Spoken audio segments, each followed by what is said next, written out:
Hello, everybody, and welcome to the Digitally Uploaded podcast. I'm not Alan. Alan's not here this week, so I've been thrust back into managing the podcast this week. And if you don't recognize my voice, you probably haven't been listening to too many podcasts, but I'm Matt. I wasn't here last week, but I've been on every other podcast before. And with me this week, we have the other Matt. Hello, other Matt. Hi, I'm other Matt. Other Matt is a good Matt, Yes. and Yes. he's got a New Zealand accent, so you can tell us apart. He does that on purpose. He's actually not a New Zealander. He just pretends to be, just so he can have the cool accent. That's And true. we also have Hyrule. It is true. Hey everyone. I think we're on track to have the least cursed podcast in a few weeks today. Yes, when we don't have Alan and Ginny and Tyler on the podcast, these things tend to go a little bit smoother, but and we managed to get rid of them all this week. So all serious discussions, no fun this week. But Fun has yeah, been no cancelled. swears either. So fun has been cancelled. That's right. But one thing I have got back is the Hatsune Miku music to start things off. I was very annoyed with Alan for removing that last week. Really good. I specifically told him you have to start with some Hatsune Miku music, and he just couldn't bring himself to do it. So I'm taking that back. And this week we've got Holy Star, which is a great track.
'Welcome back, everyone. Hope you enjoyed that music. See, we are back on track, and this is going to be a great podcast free of Alan. So, the games of June by the time you're listening to this, it will almost be June, and there's a lot of them, which is a bit strange, I think, because usually with E3 around, we don't expect too many big releases, but it looks like this month is going to be a pretty big one for just about everyone. There's a bit of everything in there, for a bit of something for everybody in there. So just running through the list super quickly of some of the major highlights for the month. June 5 brings us BlazBlue Cross Tag Battle, which is the character crossover mashup one between the BlazBlue, in Under Night, Persona, and some other game. It brings them all together and they all get to beat each other up, which is great. Then we've also got Happy Birthdays coming out on the Nintendo Switch on June 5.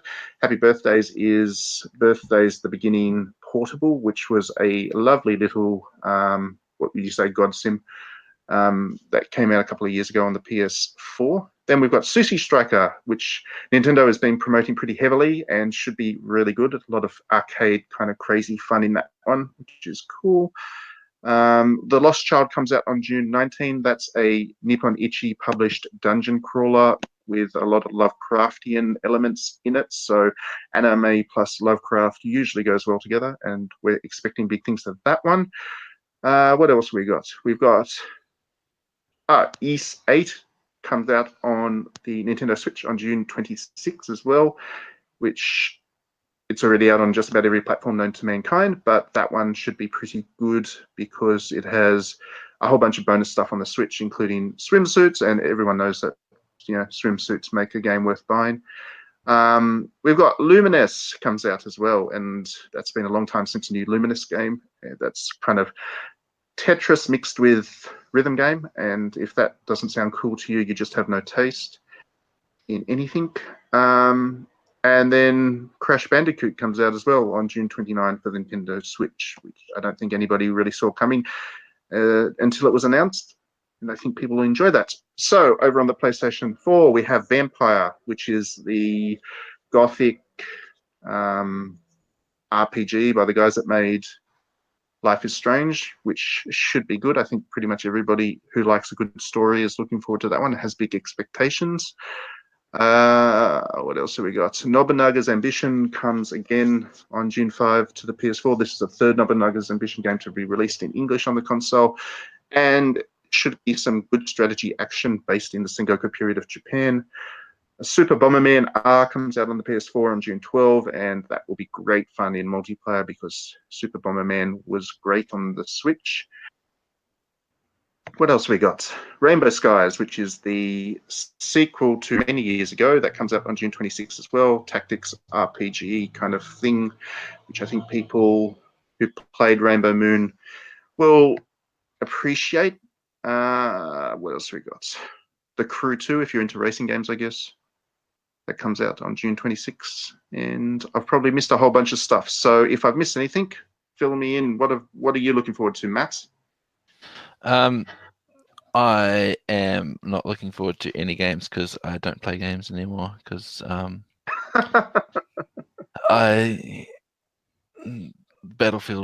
this Battlefield stuff ruined me. It taught me that games are bad. Yeah. Yeah. But yes, I'm looking forward to, I don't know if you mentioned it, Psychedelica of the Ashen Hawk. Which is... No, I didn't mention that one because I couldn't pronounce it. It's not that hard to pronounce. It's a terrible name. So that's another new Otome game from... Who's publishing it? Axis Games. Yeah. And from Automate is the developer. So the same people who made Hakuoki and everything else, like 90% of Otome games that get localized into English are made by them. But yeah, so I'm really so it'll be pretty and well written, basically. It'll be good. It'll be, yeah, I'm looking forward to that. So that's coming out on Vita. There are still games coming out for Vita, and which is good, I guess. Yeah, I don't even pull up the list of Vita games, upcoming games anymore when we do that segment. That's why I missed that one. Because it's a very sad list of upcoming games. But Yeah. Um, And just in saying that, I'm just going to get a whole bunch of Vita fans yelling at me now, because they're very passionate, Vita fans. Very passionate. What else am I looking forward to? I'm looking forward to East 8, even though I've played it on PS4, but I will play it again on Switch and enjoy it again because it's a very good game and I like it. And the swimsuit, right? Well, I mean, I guess. It's okay. You can admit these things, Matt. Fan service is good. Fan service is your friend. Okay. And Sushi Striker, I'm looking forward to. Even with all like as heavily as Nintendo's pushing it, I'm still not entirely sure what to expect, and that is exciting for me. I think the demo actually released this week, didn't it? Oh, all right. Well, there's a little demo. Yeah. So give it a go. That'll be. I think I'm really looking forward to it after that demo. I think it's going to be crazy good fun. Hopefully it's not so niche that it doesn't, because I think it'll have a fairly heavy kind of online side to it once you get through the basics of the game. I think it's kind of designed to be played in multiplayer, at least over the longer term. So hopefully it's not so weird that it can develop a community that you can kind of jump on and play with at any time, because I think that would be important for it. But it does look really good and charming and silly, and throw sushi at one another. It's great.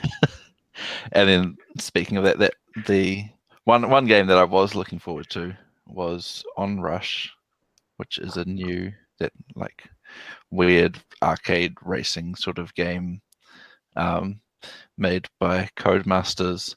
But then I learned more recently that apparently it's it's kind of focused on like some sort of weird multiplayer team-based stuff that makes me suddenly stop caring about it. Like, I've seen lots of people saying that it's like trying to be a racing game version of Overwatch, and which helped me to stop caring about it. It does not sound like a good idea. Yeah, I can't. I actually can't wrap my head around an Overwatch version of a racing game, or that sounds weird, like really weird. You can have like classes of cars and super like abilities and stuff, and you activate an ability to make a car go faster. I don't know, man. I don't actually know anything about the game. I think it's something to do with like, so you race in teams and then you have objectives too. You don't just race and try to win the race. You have to like achieve objectives and get points, and I guess different cars have different roles, and while you're trying to do that, I don't know. It seems interesting, but the multiplayer, I think there is a single player mode as well, but it's definitely seems very team esports kind of focus, and that's a good way to make me stop caring about the game. I guess the like loot boxes will be extra decals for your cars. Maybe, because you got to have loot boxes. If it's like an Overwatch thing, it's got to have a loot box. Or maybe they'll just be loot boxes that make your car go faster, so you can pay to win. Yeah, I could see that going down really well with the community. Yeah, I can actually just imagine Jim Sterling's video of it now. So it's from a team made of people who worked at Evolution Studios before they closed down. So that's the studio that made Drive Club, and yeah, okay. I mean, Drive Club was alright-ish, maybe. It was okay in VR. The VR version was alright. Yeah. Anyway, Drive Club's not coming out in June, so I'll stop talking about that. Yeah, all right. Harvard, what about you? What are you looking forward to? What is on your to-do gaming list other than Drive Club crossed Overwatch? Speaking of racing games, though, I think The Crew 2 is coming out in June. It is. And I've played the first one on PS4, and it's very much like a Ubisoft game where you just drive and you don't really do anything. And that's it's good for me because so basically it's basically a Ubisoft game. Basically, a it's like Ubisoft game. That's not a Ubisoft game is a game where you like have too much stuff to do and then you get bored because there's just too many yeah, it's icons that. on there. Like, they give you the entirety of America just to drive around, and you just drive down different environments, and that's the game. See, now that sounds Okay, like I have an issue with that thing because they promise that they give you all of America to drive over, but I can tell you that you can't drive across all of America in a couple of hours. It doesn't happen that way. But you can do that in the game. So it's like abridged America. You get like flavors. You get Midwest zone and West Coast zone and things like that. it's not realistic. It's not realistic enough, America. exactly. Yeah. It's not, yeah, definitely. So is the Crew 2 also based in America, or did they take it somewhere else? I don't know, actually. That shows how much we know about it. We don't even know what part of the world we're driving in. I think it's still Western. I think it's still America, yeah. But it's like got new vehicles and stuff, so you don't have to drive. You can also like fly a plane. Yeah, you got boats. Everyone likes boats. Yeah, that doesn't. But yeah, I don't know. That doesn't inspire me too much. but in better news, I mean, if I'm going to play, oh, sorry. No, go ahead now. Yeah, the game I'm really looking forward to is Vampire by Don't Nod.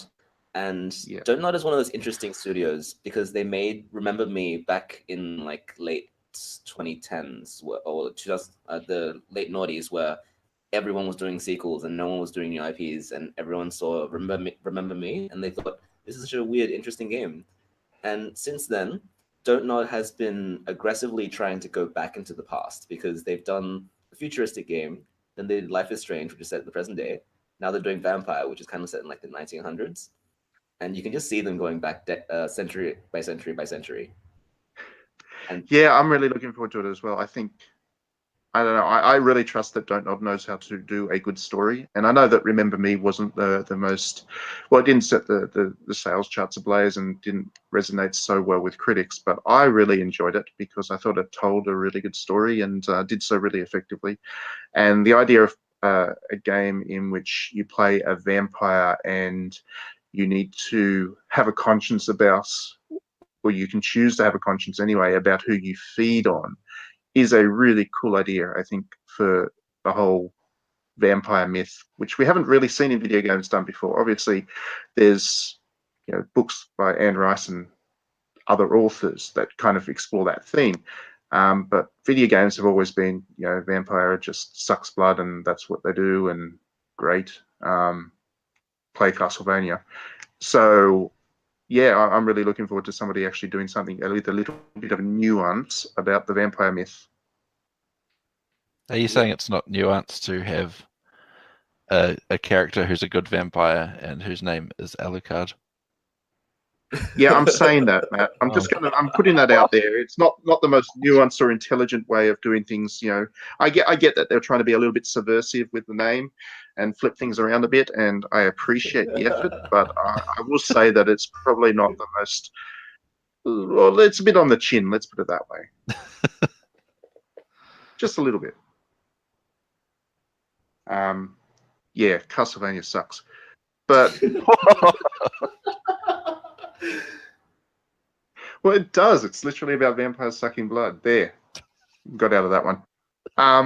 But yeah, Vampire should be really good. It should be really, really, really good. Hopefully, Don't Nod have done themselves. It's not Square Enix publishing this one, is it? It's a different publisher there. Yeah, I think it's someone different. But they're getting a lot of press and they're getting a lot of promotion. So it feels weird to have a game like this be promoted like it's one of the big upcoming titles.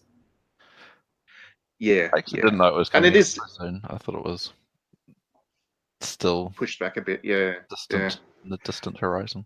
But well, it's been in development for so long. I think everybody's kind of in that space where they just expect it to be in development for forever.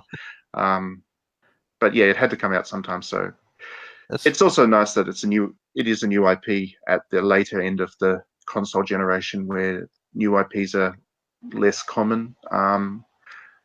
To say the least. I mean, I know at E3 we'll probably see Sony show off Days Gone or whatever that new IP from it is called, but I could not be less interested in that one. So I'll kind of pin my hopes on Vamp. No, it's really not. It's just it's like all of Sony's games at the moment. It's just a clone of everything else they've previously done. They're all Horizon likes, but with different characters. Yeah. But anyway, Calling the people in days Vampire. characters might be a stretch.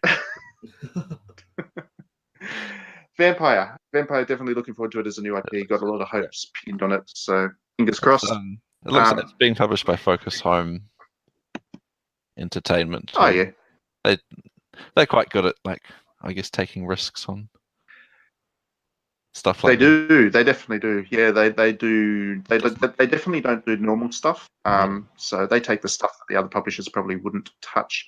They did that one, that kind of crime investigation game where you could like talk to Napoleon and interrogate him and stuff. What was it called? Had lots of paintings of Goya and stuff in the background. It was all very artsy and stuff. I can't remember what it's called now. But you know the one I'm talking about, right? Talking about. And they did like the Technomancer and yes, all that. Which so it doesn't always go well for them, but they are good at taking. Yeah, exactly. Say what you want about the Technomancer, and a lot of people said a lot about the Technomancer, but at least it was an original idea and it tried to do something different. So, and Don't Nod certainly of a higher caliber as a developer than the guys that made Technomancer. So, yeah, fingers crossed for it. But on that note, we might go to some music. Well, I ragged on Castlevania a bit, so let's have some music from Castlevania because the music's actually quite good, better than the games anyway.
Welcome back, everyone. So, Battlefield. Let's talk about Battlefield, our favorite subject, our favorite games, military shooters. This is what Digitally Downloaded is all about, and we don't care about anything else except for what's coming out next from EA or Activision in their amazing World War I and II franchises. And as everybody who follows video games probably knows, last week, by the time you're listening to it, it'll be last week, EA announced Battlefield 5, or gave people a first look at Battlefield 5, and as only EA is able to do, managed to bring down an entire shitstorm on itself.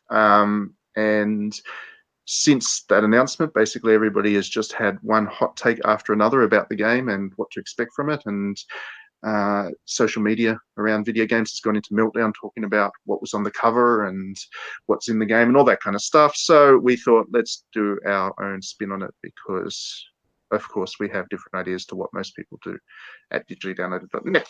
So let's start with I guess the first point of conversation that people had about Battlefield after the reveal, and it was, of course, the presence of a woman in a video game. It scared a lot of people, made a lot of people very mad.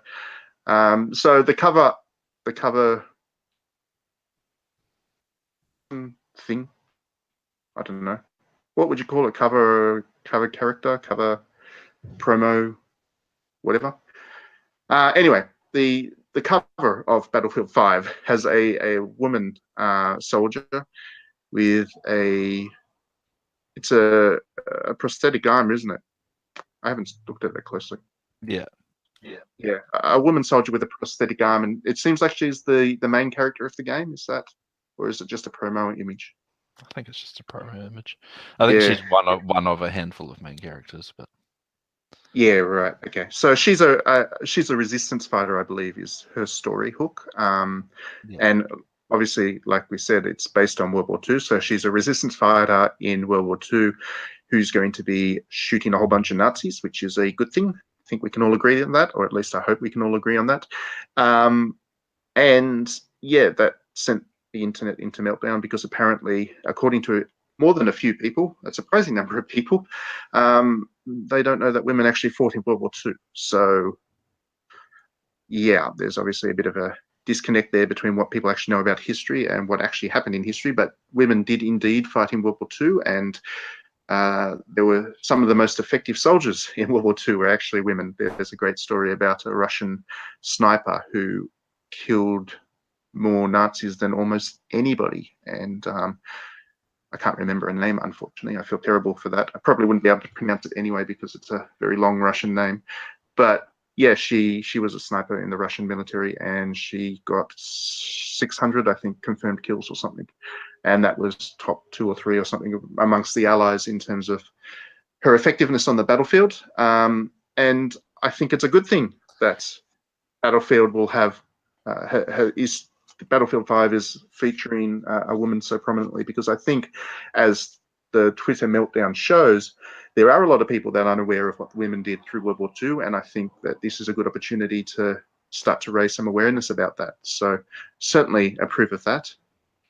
And I understand that Matt put out a tweet, and then everybody interpreted that tweet as Matt not wanting to see women in Battlefield 5, which was pretty hilarious because I know you're the exact opposite of that, but that was a pretty infamous tweet that you ended up with.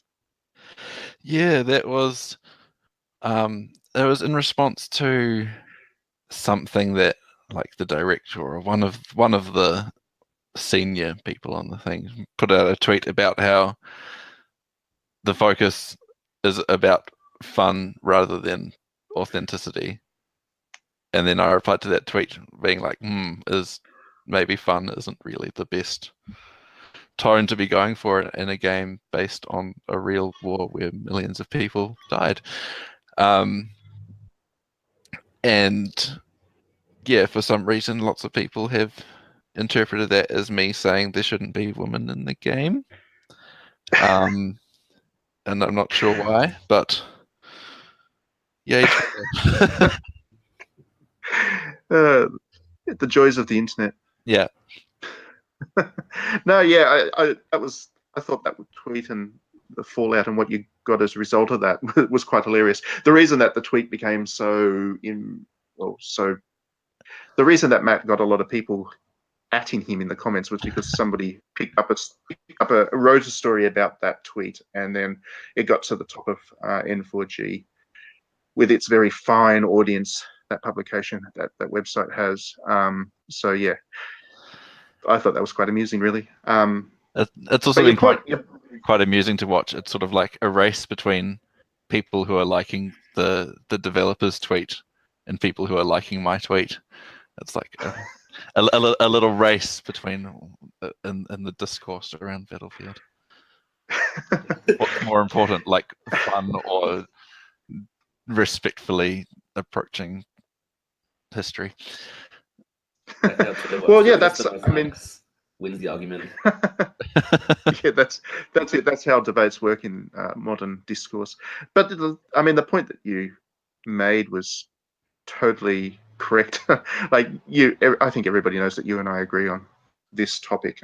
But yeah, the thing that really annoys me is the minute a first-person shooter comes out, or a shooter that comes out that's based on World War I or II or one of the real conflicts, Vietnam or whatever as well, the developers start talking up about how much fun it is and how how visceral it is, and they keep using all these kind of emotive words to describe the game as this amazing experience, amazing adventure, hugely entertaining, big blockbuster values and all that kind of stuff. And it's like, this is a real war. It was not fun on any level for anybody that was actually involved with it, and you kind of you're shitting on the memory of the people that actually died in it by trying to convert it into something that's that is entertaining. And you don't have to use those words. You can certainly make a game about World War I or World War II, and you can do it in a way that's engaging and powerful and meaningful and all of that kind of stuff, and still be respectful of what that war actually involved. And there are examples out there like Valiant Hearts is a good one, that took World War I and made an amazing game out of it, but at the same time was actually respectful of the stories and what actually happened in that war. And as a result, Valiant Hearts is a game that is much more valuable as an artifact in telling the stories of World War I than the EA Battlefield that was based on World War I, which was all about being fun and crap. So yeah, it's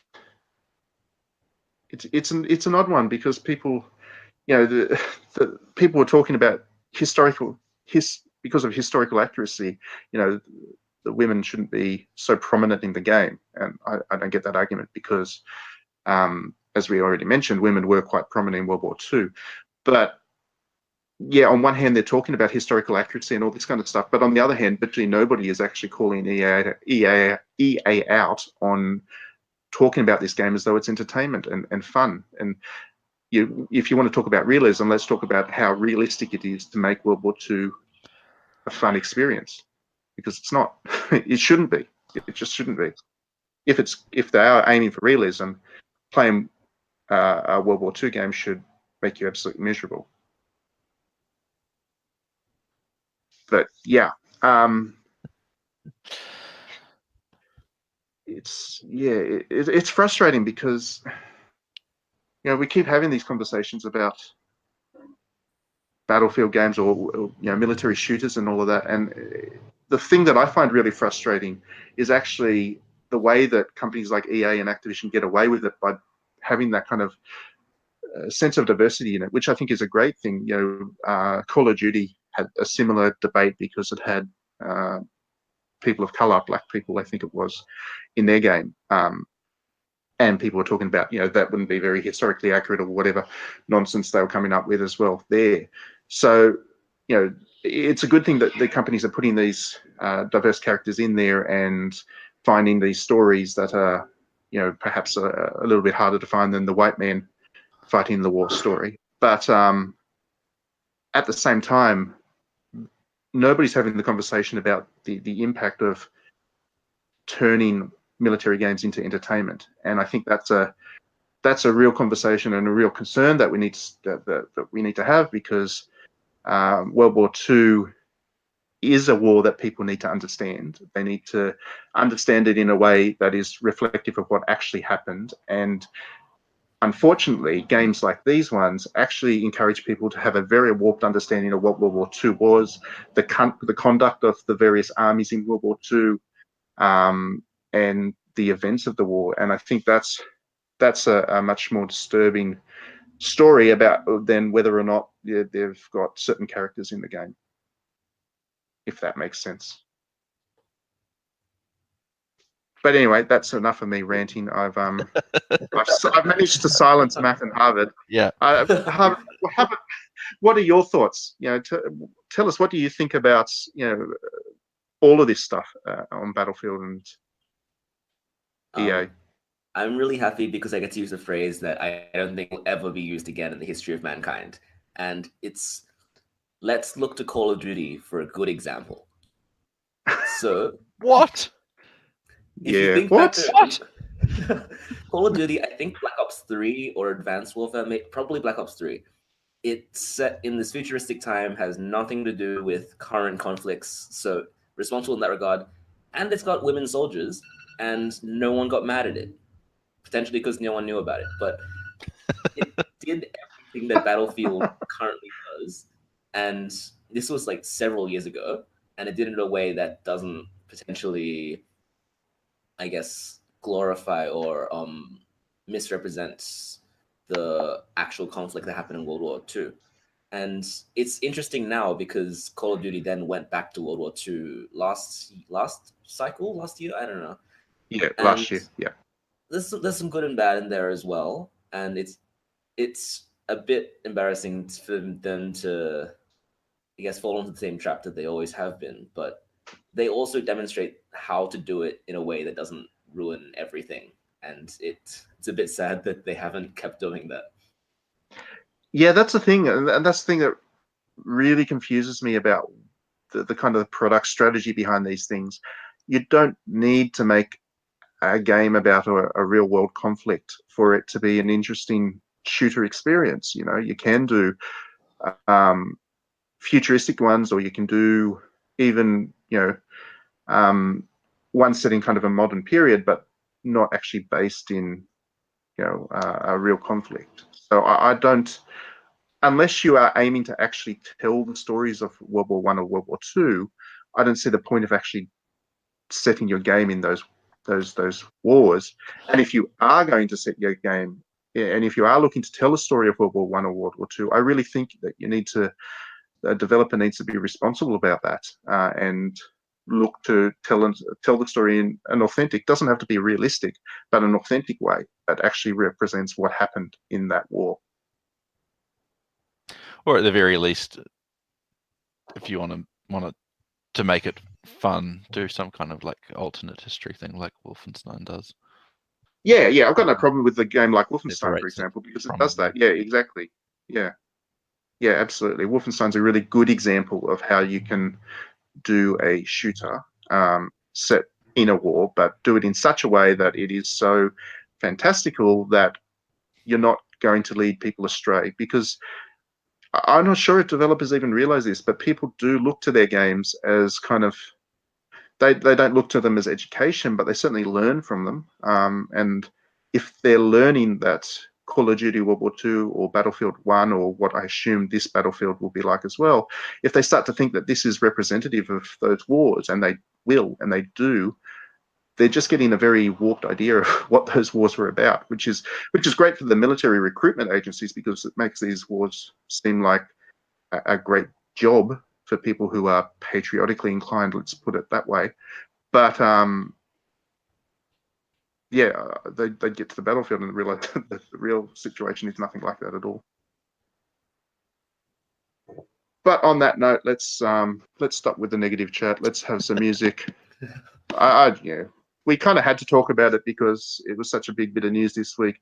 But I can't speak for Matt or Harvard, but I can't stand talking about these games unless I have to. But unfortunately, we have to because they're so present. I'd much rather that, Hatsune Miku games sold what Battlefield does, and Battlefield sold what Hatsune Miku games does. So, virtually nobody plays those ones, and we can talk about Hatsune Miku each week. That'd be much more fun. But life doesn't work out that way. Let's just talk about Hatsune Miku each week anyway. We probably should. We'd be less angry. It'd be good for our hearts. Blood pressure would drop. But I'm going to pick some happy music. So not music from Battlefield or Call of Duty or any shooter, because none of that music's happy. And we'll come back and we'll talk about Hyrule Warriors. Yeah, let's talk about something a bit more fun.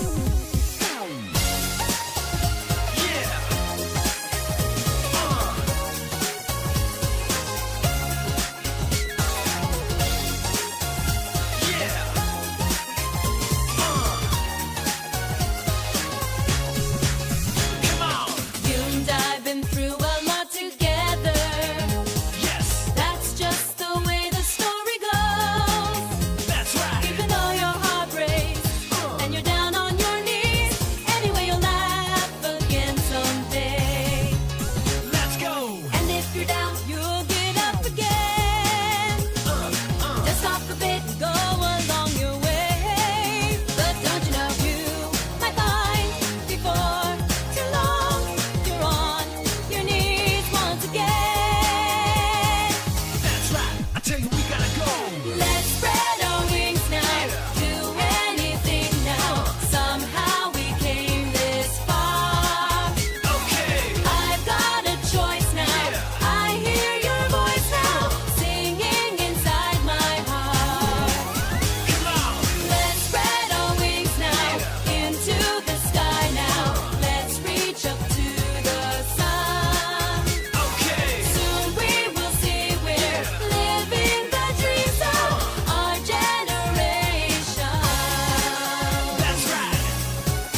Welcome back. I hope you enjoyed that music. That was actually from Rhythm Heaven, Nightwalk, which was a good track, good game, all that good stuff. So yes, for the last section of the podcast, we're going to talk about Hyrule Warriors as our in-depth into one particular game, because it came out on the Switch, the complete deluxe gourmet edition. I don't know what they call it. Gourmet edition, that's a good way. All special editions of games should be called gourmet editions. But yeah, that came out on the Switch with all the contents from all the previous games, all thrown in one massive package. And if you pick it up, you'd be looking at an awful lot of time, investment to get through it all. But you will enjoy doing it because it's such a great game, isn't it, Matt? It is, and I think my favorite thing about it is, in contrast to Battlefield 5, it's very historically accurate. To the history of Hyrule, right? To the history of real life. No, it is. Yes, it's a lot of fun. It's I guess most people would know what it is by now, but it's basically a Dynasty Warriors type of game, but set in the world of The Legend of Zelda and with all those characters in it. And so you've got all the fun of that Dynasty Warriors style combat. Go and kill hundreds, thousands of enemies, and the light strategy element of taking keeps and trying not to get overrun. But then with some light touches of like Zelda style puzzle solving and using items to navigate around the map and strike weak points of bosses. It's a lot of fun. That's not a very helpful description, but I think it is. Yeah, it's the Zelda elements that I really like about it, because obviously, Warriors games get chalked up as being all similar, so everyone is the same and they're all button mashers and all that kind of nonsense. The people who play them obviously know differently, but the thing about the Hyrule one was that, yeah, it definitely had those Zelda elements in it, that you would actually go and get bombs out of a chest and then have to use those bombs to blow up a roadblock that was in your way. And then when you come up against the bosses, which are all drawn from Zelda games of the past, you'd actually need to use those items in pretty much the same way you would use them in the Zelda games themselves. So yeah, that was the touch that really hooked me in back when I first played the game on the Wii U. And yeah, it's just very authentic to Hyrule, to Zelda. And I think some of Koei Tecmo's other licensed ones don't always feel like they're quite authentic to the franchise. So, for instance, I really love Fire Emblem Warriors, don't get me wrong, but it doesn't quite get the Fire Emblem feeling all the time, like the way that it works. I think it gets the characters down pat, but the actual action doesn't quite feel like a Fire Emblem game. But in this one, even though it's Zelda itself is not kind of the action game that Hyrule Warriors is, it certainly feels authentic to that general franchise. So I think Koei did an amazing job with that. And the Switch port is amazing as well. It's a really good port. I also like that it's I think finally a Zelda game that does justice to Zelda as a character. Yeah. And yeah. I mean, aside from the fact that you can play as her and as any of, I think, about 40, I think, maybe somewhere around there, characters from across the various history of the franchise, I think, it's a game that finally gives Zelda more of a sense of agency and lets her be more than a damsel in distress. Yeah, absolutely. And she's a really good fighter too, actually. Her moveset, she is actually really a useful character for people that want to tackle the harder missions, the optional stuff. And you need to pick a character that's actually got a strong moveset. Zelda's a pretty good choice. Unfortunately, they did undo that a bit because they had an opportunity to put a female Link in, and instead they created Linkle. And oh god, do I have problems with Linkle. Linkle is the worst character that Koei Tecmo has ever created. What? Yep, bar none, 0. Linkle That's it. is the aside from the fact that she's called Linkle, which is just a horrible name, she's the best character in the game. No, but it's the name. The name just pisses me off. It's like Too. there's no reason that she couldn't just be Link. Like, you pick one Link and it looks like a dude. You pick another Link, it looks like a woman. It's not hard to tell them the two apart. Dude Link uses a sword. The woman Link uses the crossbow things. I don't know why they needed to give her a different name. It just makes no sense to me. 0. But aside from the name, she is a very great character. She I don't know. I didn't like her cutscene much either. Like the intro one, that with all the cuckoos and she's stuff. a cuckoo farmer. She's got to have cuckoos. Yes, I know that, but it just seems all very nonsensy. But she basically is like a little Red Riding Hood, except her hood is green because she's a Link, and she dual wields crossbows and is just a bit clumsy, but also a real badass. I like her. She's good. She's the best. Yeah, I don't know. She's just like a comic relief character that's not very funny because she's got a terrible name. Just it doesn't work for me. Sorry to say. Very sorry to say this, right. but yeah. Bar none. No other character. Not even the worst of the dudes in Dead or Alive are as bad as Linkle. Harvard, having not played Hyrule Warriors, what do you think of Linkle? All I've seen is the promotional footage, and I don't know. Does she get developed as an individual character, or is she kind of just like a side thing that's there? Oh, so she was originally not in the game. She was developed as an additional DLC character and put into the 3DS one first. I think that was the kind of the hook to convince people to try and play that travesty that was the 3DS version, was that you could play with Linkle. So that's where she came from. And she has like a little side story thing, which is basically like the same Zelda story as ever. She just decides that she's the latest version of the legendary hero, and decides to go and save Hyrule, even though everyone does not think she is, because she's just a cuckoo farmer, and she wants to prove them wrong and prove that she's the hero. Does The Legend of Zelda do that? Like, I don't know what it's called, like regenerating Doctor thing, where every Link is a different Link, or is it? Yeah, basically, it's like the timeline works. That's every generation or 2 or 3 or something. A version of Ganondorf rises up and threatens the entire planet. So a version of Link puts on a suit and becomes like this superhero that can actually save them. And a generation of Zelda needs saving. So it's not so much one Doctor Who. It's like there's a whole bunch of Doctor Who's that are just all kind of time traveling in unison with one another. And